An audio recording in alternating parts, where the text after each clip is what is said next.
Welcome to The Explainer.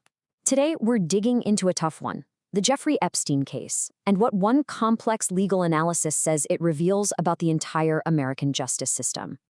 You see, the article we're looking at today makes a really powerful point right from the start. It frames this whole story not just as being about one evil man, but as a symptom of a much bigger problem, a system that, the author argues, lacks integrity. The focus isn't just on Epstein, but on the system that let him get away with it. All right, so let's jump right in with what is probably the most shocking part of this whole story, the now infamous non-prosecution agreement, or NPA.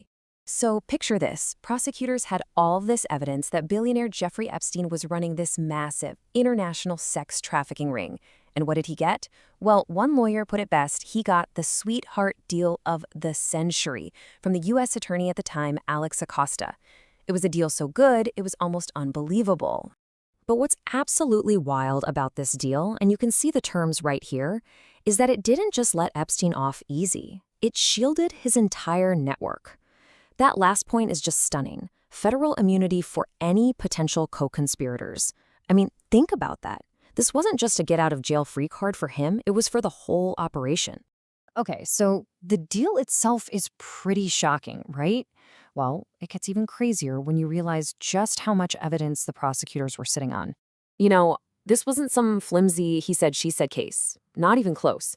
The retired police chief who actually supervised the investigation basically said, look, we had over 50 victims, and they were all telling the exact same story. It was an airtight case. And that's the thing to really wrap your head around here. This wasn't just some guy committing a few isolated crimes. No, this was a sophisticated, long-running criminal enterprise. It was a system that preyed on vulnerable girls. And as the source highlights, one victim alone was coerced into recruiting dozens more. It was a well-oiled machine of abuse. And this is where the article really drops the hammer. It argues that the Epstein case isn't just a bizarre one-off. Instead, it's a perfect, horrifying example of a two-tiered justice system. Yeah, this quote from the Sentencing Project really lays it all out there.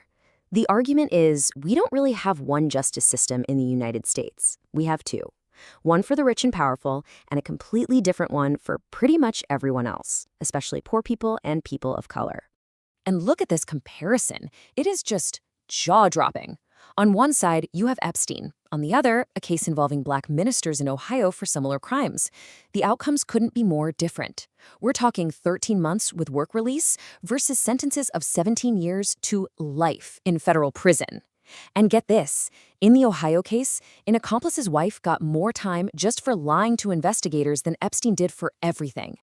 And this isn't just about a couple of isolated cases. The article points out that if you zoom out and look at the national picture, you see the same pattern.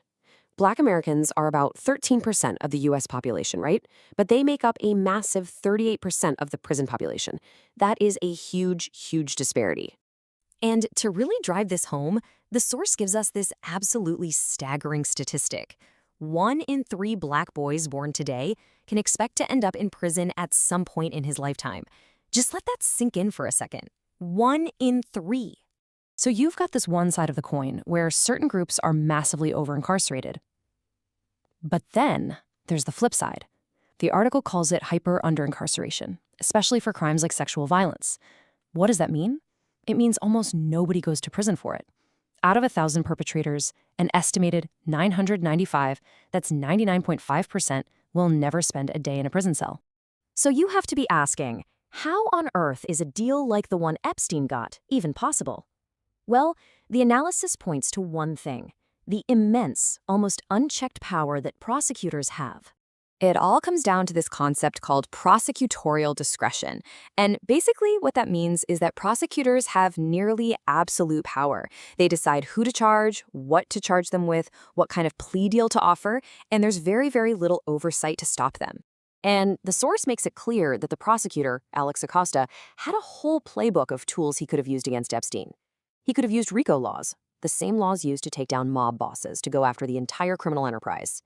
He could have filed federal charges that came with life sentences. He could have used a grand jury to get co-conspirators to flip.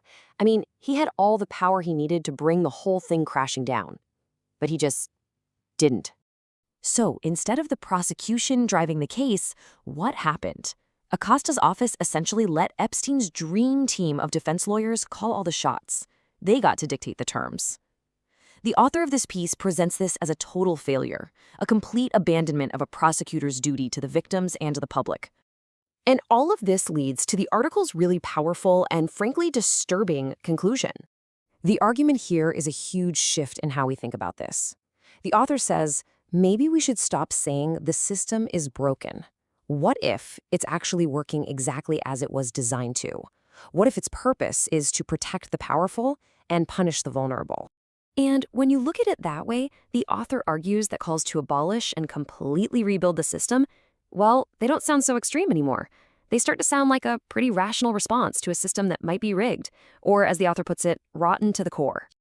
So, in the end, this whole analysis of the Epstein case really leaves us with a huge question, one that we all have to grapple with. Is our justice system just flawed, something we can fix with a few reforms? Or is the problem much deeper? Is it, as the author of this piece argues, rotten to the core?